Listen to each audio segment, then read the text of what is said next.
Social stories यानी सामाजिक कहानियाँ। सामाजिक कहानियाँ क्यों ज़रूरी हैं? Children with autism and adults के लिए इस वीडियो में हम ये जानेंगे कि सामाजिक कहानियाँ क्या होती हैं, किस तरह से उनका जन्म हुआ और ऑटिस्टिक इंडिविजुअल्स के लिए किस प्रकार प्रयोग की जाती हैं। सबसे पहले तो ये जानना ज़रूरी होगा कि सोशल स्टोरीज़ क्यों, किस लिए सामाजिक कहानियाँ। थ्योरी ऑफ माइंड के अनुसार ऑटिस्टिक बच्चों व वयस्कों में सामाजिक समझ की कमी होती है। ये लोग समाज के अनुरूप कार्य व व्यवहार करने में अक्षम होते हैं। वे ये नहीं समझ पाते हैं कि लोगों का अपना एक नज़रिया, अपनी एक सोच या अपना एक व्यवहार हो सकता है। थ्योरी ऑफ माइंड के हिसाब से ये भी है कि इन लोगों को लगता है कि दूसरों के कार्य, व्यवहार और कही जाने वाली बातों का कोई मतलब नहीं है, या वो ये समझ नहीं पाते कि ये व्यवहार और ये बातें दूसरे लोग क्यों कर रहे हैं। उदाहरण के रूप में, अगर मैं एक ऑटिस्टिक व्यक्ति होते हुए इस समय गुस्सा हूँ और तुम्हें मारना चाहता हूँ, तो तुम भी गुस्सा हो और मुझे मारना चाहते हो। सामाजिक परिस्थितियाँ ऑटिस्टिक लोगों को कंफ्यूज करती हैं। जी हाँ दोस्तों, सामाजिक परिस्थितियाँ ऑटिस्टिक बच्चों व वयस्कों को भ्रमित करती हैं, यानी कंफ्यूज करती हैं। वे ये समझ नहीं पाते कि इस समय विशेष पर उनसे क्या व्यवहार एक्सपेक्ट किया जा रहा है, यानी कि लोग क्या व्यवहार इस समय विशेष पर उनसे चाहते हैं, जिसके कारण ये लोग समाज से अलग हो जाते हैं। परिवार समाज से अलग होने लगता है, और तो और स्कूल और कॉलेजों में दाखिले की भी समस्या आती है। समाज में अवसर की कमी का सामना करना पड़ता है और इत्यादि। सबसे पहले हम जानेंगे कि सोशल स्टोरीज़ कैसे सहायक हैं। उससे पहले ये जानेंगे कि सोशल स्टोरीज़ का इजाद किसने किया। कैरल ग्रे ने 1994 में सोशल स्टोरीज़ को ऑटिस्टिक बच्चों व वयस्कों की मदद के लिए बनाया था। सोशल स्टोरीज़ बनाने के पीछे एक बड़ा कारण ये था कि वह चाहती थी कि स्पेशल लोगों को दुनिया देखने का एक नज़रिया दे सके, जो कि उनको दूसरे लोगों की सोच, भाव व व्यवहार को समझने में एक पुल का काम करे।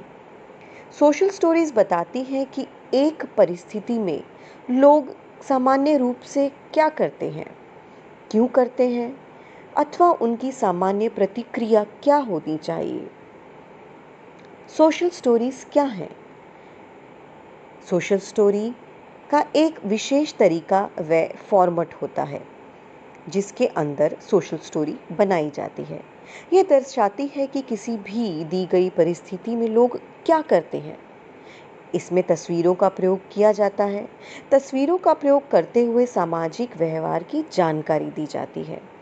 जो व्यवहार दूसरे लोगों के लिए बहुत ही सरल, प्राकृतिक और ऑब्वियस होते हैं, वो ऑटिस्टिक लोगों के लिए बहुत ही बड़ा चैलेंज हो सकते हैं। इन व्यवहारों को क्रमवार एक के बाद एक कैसे किया जा सकता है, ये सोशल स्टोरी में बताया जाता है। सोशल स्टोरीज़ का उद्देश्य क्या है?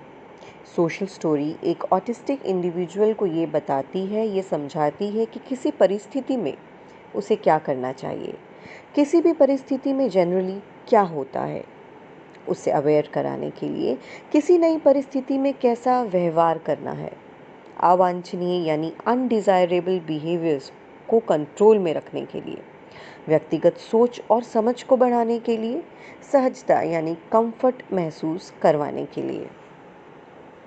सोशल स्टोरी की संरचना क्या होती है? ये डिस्क्रिप्टिव होती है, पर्सपेक्टिव होती है और डायरेक्टिव होती है। डिस्क्रिप्टिव मतलब जैसे कि नाम से ही जाहिर है, जो बच्चा उस परिस्थिति में देखेगा उस जगह का सिनेरियो क्या रहेगा। पर्सपेक्टिव यानी जो बच्चा देख रहा है सिनेरियो, जो सीन देख रहा है, वो सब क्यों हो रहा है। डायरेक्टिव यानी कि इस परिस्थिति में उस बच्चे को क्या करना चाहिए, लोग और समाज उससे उस वक्त क्या एक्सपेक्ट कर रहा है। अभी हम जानेंगे सोशल स्टोरीज़ का लेआउट कैसा होता है।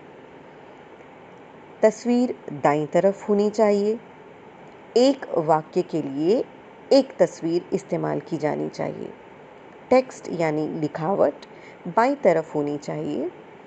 काले रंग की स्याही का प्रयोग होना चाहिए।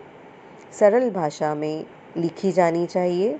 बच्चे के नाम से संबोधन होना चाहिए, मतलब बच्चे के नाम से एड्रेस होना चाहिए। एक पेज पे सिर्फ एक ही स्टेप होना चाहिए। सामान्यतः सोशल स्टोरी इसी प्रकार बनाई जाती है, परंतु जो भी तरीका आपको भाई और बच्चे के लिए काम करे करके बनाया जा सकता है।